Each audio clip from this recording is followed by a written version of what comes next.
last weeks, I had 5 people coming in via social media. They're not suspects. They're not prospects. There's something in between prospect and actually starting. They start to work with us, put it that way. And that shows the strength of it. And how long have we been doing this? Well, 3 years. That's what it takes. So start today. But again, not that political correct. It could be, if I were a founder, I would actually have a series saying, why do we have founder organizations? Yeah, that's perfectly not correct. And it's something where you have to ask yourself, because having seminars on how to manage insolvencies don't get you that reach that you want to have, and also sends the wrong message.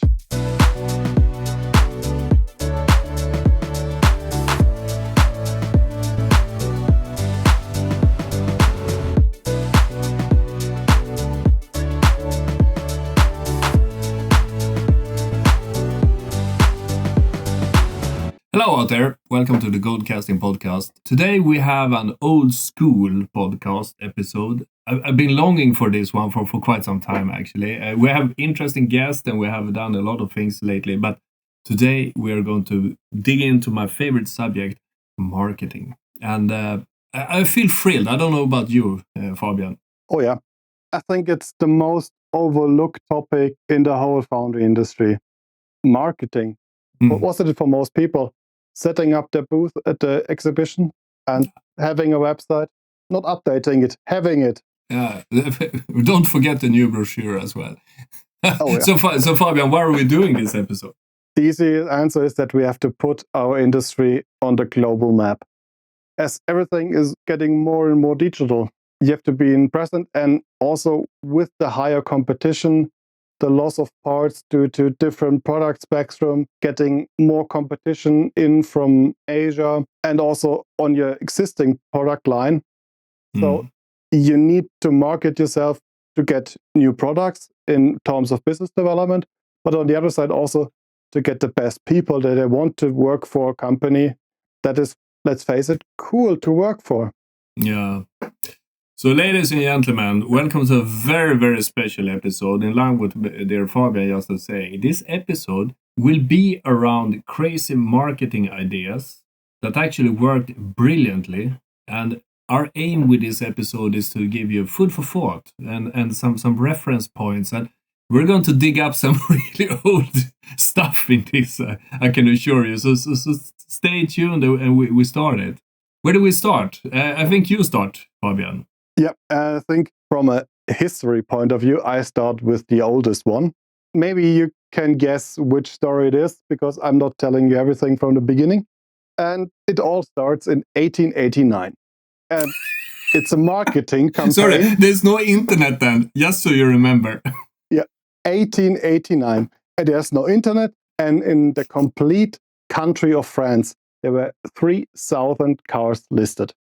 The marketing campaign started in that time, and it's still around. It's highly famous, and you probably know it. It's the Michelin guide of restaurants. And Michelin, you also know from the tire company, and that's exactly the origin. Because if you have 3,000 potential customers and the car is a novelty, how do you get these people to buy tires? You have to get them to drive somewhere. But driving was quite complex. So you had to know where can you fuel up the car and where to drive to. Where are the roads good that you can drive them by car?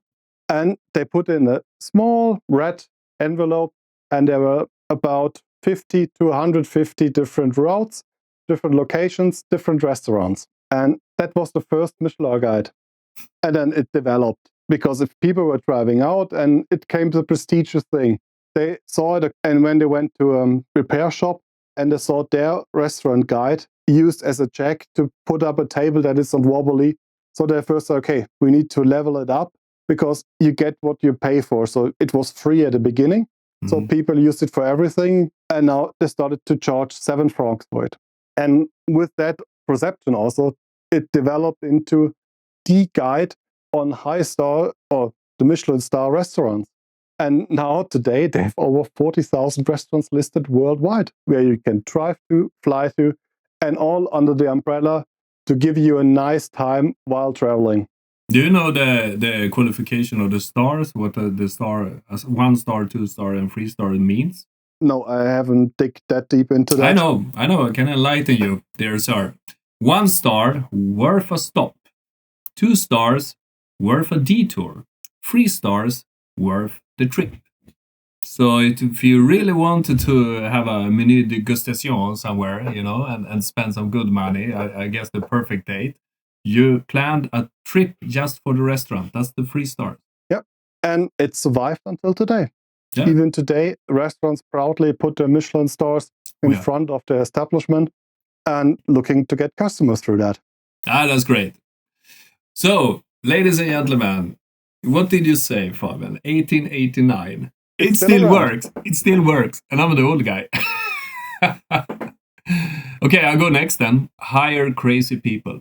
Do you know the difference between Coca-Cola, Red Bull, and the other sodas from the 50s and 60s that we are still drinking? Yeah, Red Bull is always the new one with the crazy sports. Yeah, because basically this is the same product. It's less carbonated. It contains as much as caffeine as the rest of them. So I mean, nothing different there. It comes from a recipe of some Gariana or something from Thailand. My father has one of these bushes in his garden. Tastes fairly good, and again. So the thing is, they hired all these crazy guys with a death wish. And all of a sudden they have this tremendous hype. And the interesting thing is, there's no other soda company doing that good. The profit margin of Red Bull outcompetes everybody. So the value of that brand. So, has it anything to do with the drink? No. Has it anything to do with skiing? No. Aviation? No. Swim, dive around the submarine? No.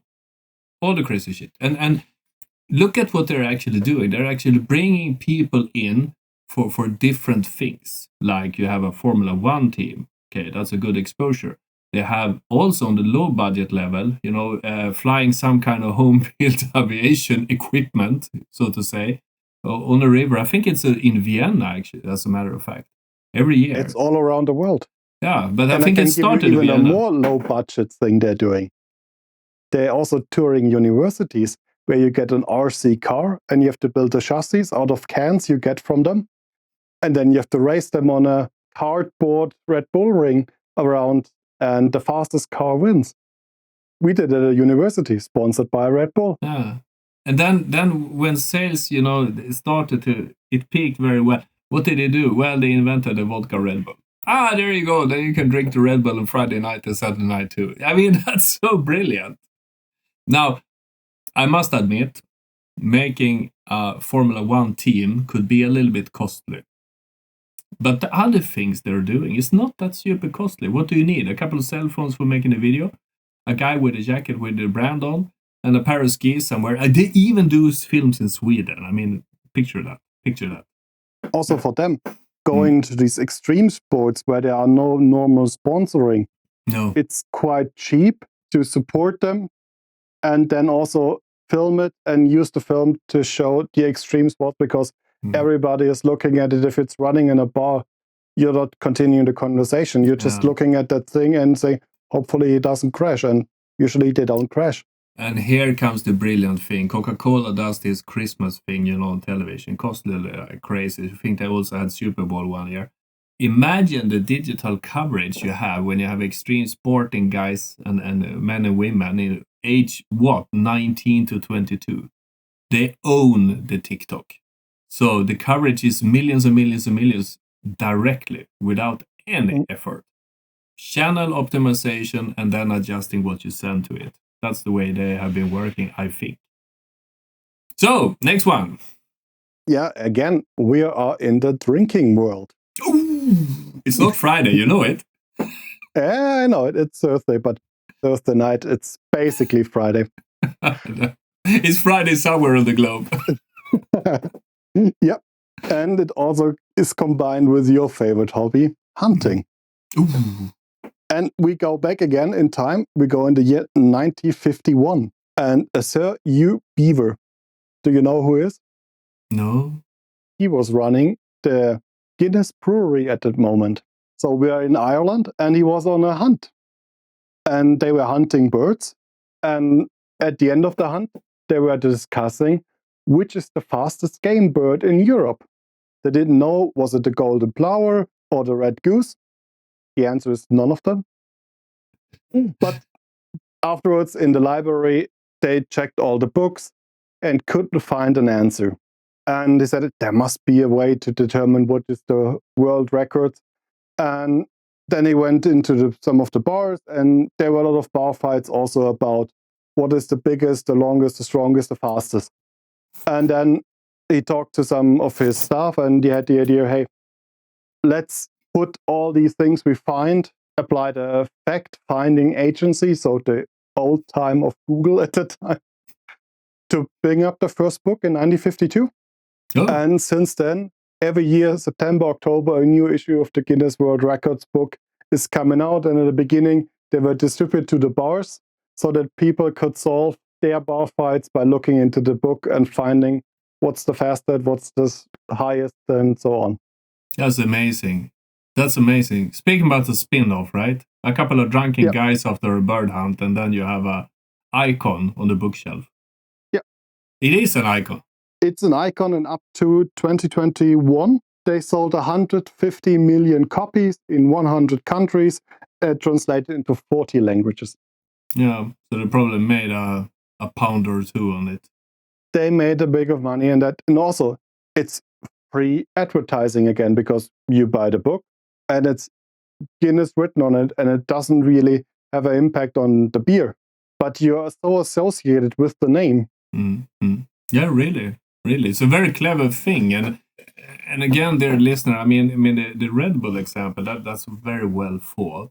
The one with Michelin is like a little bit longer thought process, several steps, but this is just a spin-off. So maybe sometimes the ideas doesn't have to be that extreme. Anyway, let's move forward. I would like to take you flying. I'm going to do 2 examples in one. Are you ready? Fasten your seatbelt. The emergency exit is over the wings and in the front. Yeah, hire good-looking people. Richard Branson, the creator of Virgin. I mean, this is totally not politically correct at all in any second now. But when he hired air stewardess in the beginning, he said that, okay, you should be very good looking and have an ability to smile in all the situations. And there you go. And he did. And Virgin was actually there were not that many flights, but they made people wanting to be in the Virgin flights. Another thing is that they also were one of the first with an open bar in the airplane. So that led to going with Virgin was pretty cool back then. No one would admit it, except with a golf course with your pals. But anyway, that was how it did. And the interesting thing is, not many years around this, there was an airliner called Scandinavian Airline Systems, SAS. And they had a boss called Jan Carlson. And he became world famous because he started to divide people up in categories. This is not super political correct either, but here comes the thing. What he did was he placed a curtain, they had a 10, 15 rows in the front, and then they said, this is business class. Yeah. This is for the guys that needs to be working and they need a little bit extra care. So we're going to give them a cafeteria that we call a lounge. In this cafeteria, we'll serve not bad wine, but not good wine either, and some croissants or a salad.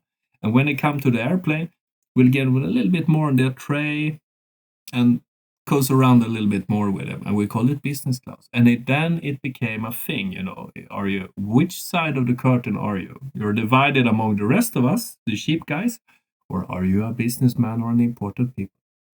By doing this, SAS rose to the sky and was one of the most profitable airliners in the 80s. They have been writing, I don't know how many books about this, the management revolution of SAS. And the simplified version is, he divided people into the poor people, still accepted to fly, and the rest that needed to fly because they were important. Then you might wonder, what the heck does this have to do with the die-casting industry? And I give you a brilliant example. 10 years ago, the GIFA show, I was standing in a booth. Next to me, I had a sand supplier. Sand for cores, and yeah, when you cast. They had an upper deck and a lower deck.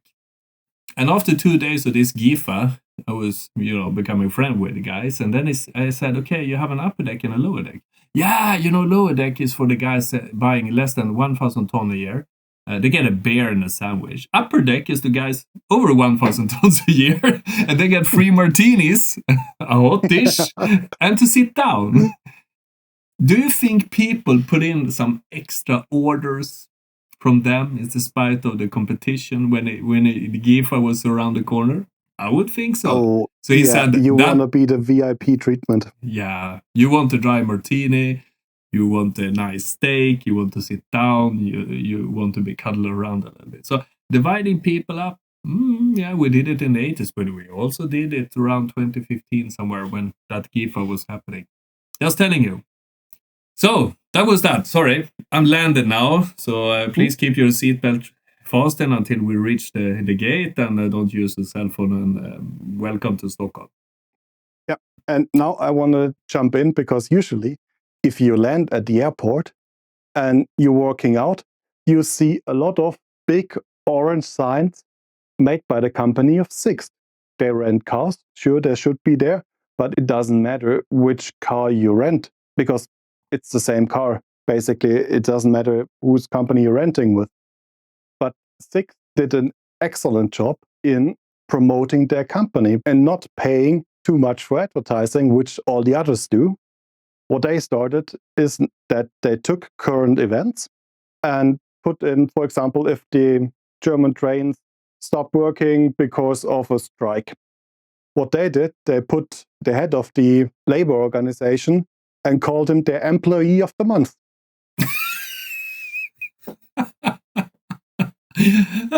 So these things went viral, so it was shared by many, many people without targeting their advertising budget, and they do it all the time. That guy even sued them, said, you cannot use my picture, and the court said, you're a public figure. It was a current event. It's basically a newscasting, so you can pound sand and go away. That suit is still dropped. And they do it every time, and every time it works great. So bringing in the humor also helps. And the spreading in social media. There you go again. Exactly. That's their key weapon that people love about it. Share it, and here you go. That's brilliant. That's truly brilliant. I'm a little bit back on the money track, actually. It was the year 1989, I think, 88 maybe. I had my driver license. I had hair back then, no glasses, was a young guy, And in Sweden, growing up, you had a Saab if you were an engineer and a Volvo if you were a worker, okay? That's the scene. In comes Audi A8. And they run super big billboards, yet again, no internet. And it was a picture of an Audi A8, only the chassis, if I remember right. And then the title was very long, complicated. This car cost you 486,234 Swedish kronas. And people that understand cars think this is cheap. Pretty proactive. And back then, 400,000, that was like 4 million SEK today. And that means 400,000 euros. For a car. So it was expensive. It was damn expensive. And I thought my naiveness that this didn't work. And then a few years later, I made friends with a guy called Olle. Olle was the biggest A8 sales guy in Sweden. And even he referred to this ad, that was the starting point, basically, of Audi more exclusive cars in Sweden. Before they had been doing Audi 100s, done a good job, with Audi A8. That was the bread and butter, the predecessor of the A4 and A6. Yeah. But that really lifted them up when it comes to fighting and competing with Daimler. And I don't know if Volvo had something expensive back then, but that made them a premium brand in Scandinavia. You saw not a lot of, but quite a few Audi A8. So marketing doesn't need to be telling you that you will service everybody. Sometimes it's just to tell the ones you want to service how to service them without the internet. You see that in so many online shops. You just have that many pieces in stock, or you can only apply until that date and you have a counter running. that's exactly the same thing, to create scarcity and to get you to do something which you're thinking about, but you need to push. And that's often the small push. Yeah, exactly. So do we have any more examples, Fabian? I think we have enough. I think we can go into summarizing up what are the key factors in all of these marketing campaigns that we can implement in a Foundry. You know that we're in for a summary of the summary later on, right? Yep, probably. Because I think for Foundry, going in and say our longitudinal member costs 5 times what our competition costs is not a good marketing campaign. No, maybe not. But I just came from the Nadka show. Great show, by the way. Thank you, Nadka. That was brilliant. Small, high quality at the time of my life there, at least the last 2-3 years when it comes to trade fairs. But, I mean, what do you see? And then you see some brilliant stuff. Again, I mean, I've seen baseball caps doing it. People laugh, for example. I cannot talk about it because it's politically correct, but that was an eye-opener for me. You saw other things that people actually did, but again, pretty much a trade fair is regarded as a place to meet your already customer, drink some beer, have some coffee. It's a great meeting place. I had a good time. But when it comes to attract new people, I think you have to go outside the trade fair. Yeah, you have to generate an interest way before the trade fair starts. Because when you're on the trade show floor, it's so big, everything is shiny. And if you're just walking by, if you don't have free food or something like that, you probably just run by. Nobody reads through that shiny, high-class brochure you have standing there. Yeah, but I was eating free food that someone's selling something to die casters, and I will never sign the invoice from some of these companies, even though they're great people. No, I think one has to be bold in one direction, employing only good-looking people or doing something. And I still cannot figure out in this day and age why not more small foundries are actually creating a relationship with someone in another continent, for example. I mean, now with Teams and everything and the internet, it's so easy to cooperate. Still, the only one I see saying that we are world leaders because we're in 3 continents are, the big 5-10 companies that you'll find in the foundry industry, basically. I think that is be a little bit more bold, be a little bit more daring. Stop talking and shooing around the number of machines, family owned 1967, all that, because it doesn't get you anymore. No, you have to stick out of all of things and also appeal to people. And then it depends on your target.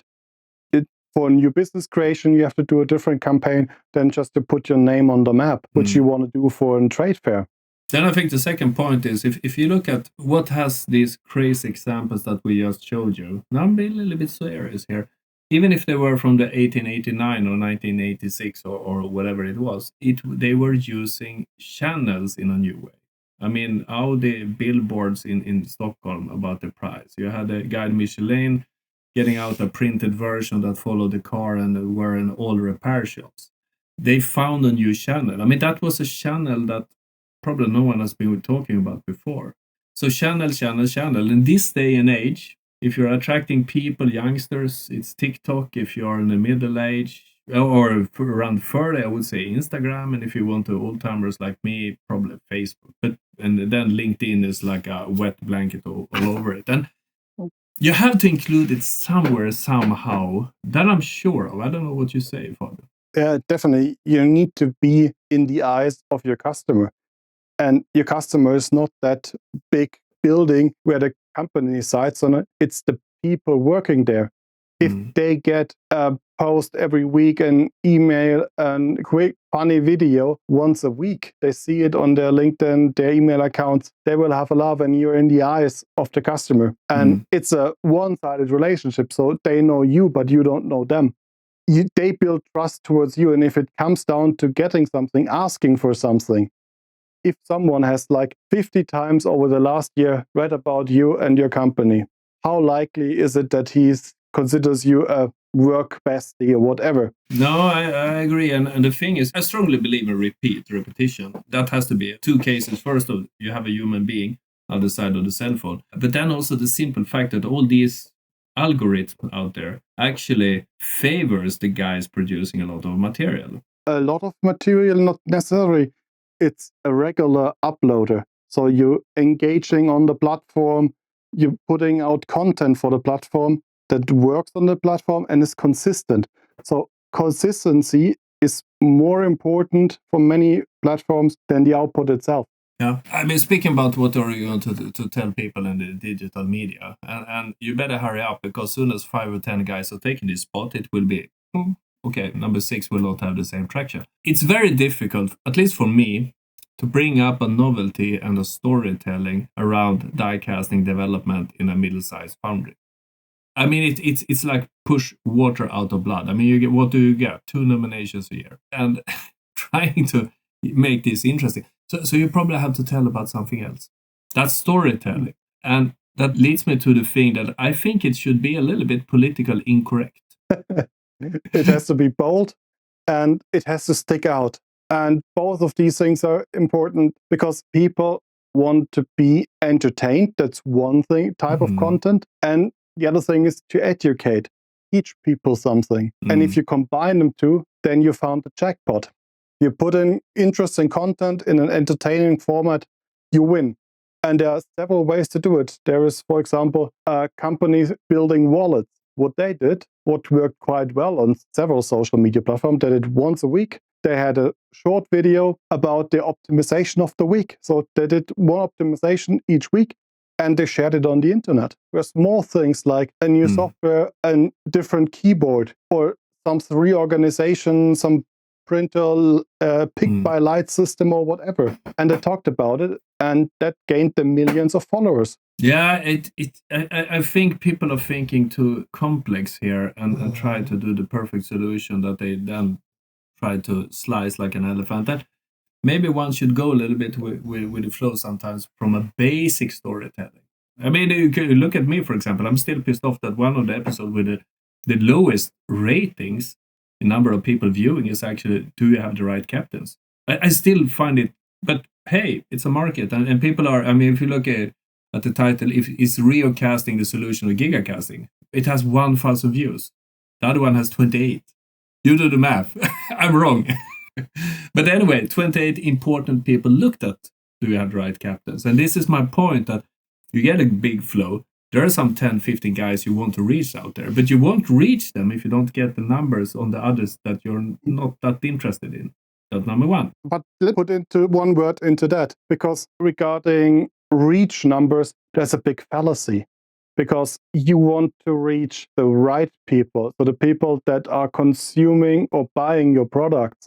It doesn't bring you too much if you reach 100,000 people that have no interest in technology, nothing for the foundry or for automotive. And that's why the big numbers you see from the large influencers are not the numbers you are going to achieve, but these are also the numbers you don't need to achieve. But you need somewhat to achieve them, because here comes my point. You are sure that there are 15 guys. You probably know the names of them. But you will notice that there were other 7, 8 people of the same importance that you didn't knew from other companies that have invented something that all of a sudden needed a casting components with similar properties to what you're doing or whatever, and you reach them. I mean, look at little Comtech. Last weeks, I had 5 people coming in via social media. They're not suspects. They're not prospects. There's something in between prospect and actually starting. They start to work with us. Put it that way, and that shows the strength of it. And how long have we been doing this? Well, 3 years. That's what it takes. So start today. But again, not that political correct. It could be, if I were a founder, I would actually have a series saying, why do we have founder organizations? Yeah, that's perfectly not correct. And it's something where you have to ask yourself, because having seminars on how to manage insolvencies don't get you that reach that you want to have. And also sends the wrong message. Yeah, you kind of want to just go home and take the pillow over your head and sleep for the rest of the day when you hear that. And they're doing a great job, I think, but in the same time, things are shifting. And I always get a feeling that organizations, they still work with the 5-year plans. And that was perfect in the 80s, the 90s, and the beginning of the 2000s. But then Then we have Ukraine, and we had the election in the US, and things are moving so fast, the Dieselgate and everything that happened. So the perspective for a founder guy is now surviving the week. And then you have someone talking about the legislation, the 5 years for CBAM 2. I mean, does it help you as a member? I don't know. And I haven't seen that much effect of the so-called lobbying or silent diplomacy that you're supposed to believe is happening every day, 24/7. That's a theme for you. That's one of the things. CBAM sustainability is changing, as there, besides our podcast, there is not too much happening on social media for the foundries. There's an open space. Yeah. Use it. Yeah. Claim yourself the most sustainable foundry and then prove it or document your way towards that target. Especially these whole home renovations TV shows. They all work by showing the progress. If you would show the beginning, what the end result would be, nobody would watch these shows. You want to see the progress. So take people on a journey. Think like a Christmas calendar that the kids had, 1st of December, small chocolate. 2nd of December, something else. And then you go all the way to Christmas Eve. And I mean, they rush home from school to open that. And they actually learn the dates also, December. I still don't understand when the day of Lucia is here in Sweden. I have to check my calendar. But most people understand it, so maybe they're smarter. But it's also a great analogy, because if you're missing 3 days of chocolate because the calendar is empty, just throw it away. People don't come back. And the same is with your marketing. Because someone is sick or there's the vacation time, your upload schedule has to be fulfilled. You can time these things, but you have to plan ahead. Oh, I am getting so many ideas of main stories for new podcasts here, so I don't know if I can keep my day job anymore. That one about the organization is one thing, and then you can have, is the current car design really for the future? That's another 15 episodes for you with interesting guests. So yeah, there's a lot of things to do. Yeah. Or if you want to showcase your great relationships with the OEMs, tour through restaurants to bring back the Michelin story. Show the best restaurants near the OEMs or tier ones you're visiting. Yeah. And it has nothing to do with your product. But it will be interesting for all the other people visiting the OEMs. Okay, if I want to have a great pizza, I will go to Luigi 3 doors down the road from BMW. and then you avoid the problem with NDAs, and still you tell the world that you're an important guy at BMW is supplying them. There you go. Exactly. Great idea. Yeah. A little bit politically incorrect as well. Please take the idea, but when we meet each other and it worked for you, you have to invite me for the pizza. And if you're invited to the court in Stuttgart or somewhere, don't call us. So, the summary of the summary. Be bold, be daring. Put it on repeat. Be politically incorrect. That's what we're saying. Yeah, and especially repeat your key message over and over and over, because it doesn't reach all the people every time, and you need more than around 11 contact points for the same message to sink in. So there has to be a lot of repetition. And finally, remember this from a guy with holes in his finger from fishing hooks. Sales is like fishing. You never know when it bites, and when you pull it up, you're always surprised what you actually got. And then you also can do fishing different ways. You can do it with a rod, or you can do it with a net, or you can do it with a grenade. Different affection. But there's only one beautiful way of fishing, and that is fly fishing. The other is just killing fish. So go with the flow, go in harmony. See you next time when we probably have a guest, and then we rock and roll again in the Gold Casting podcast. Thank you for today. Until then, don't forget to subscribe, and then see you in the next one. Bye. Sayonara.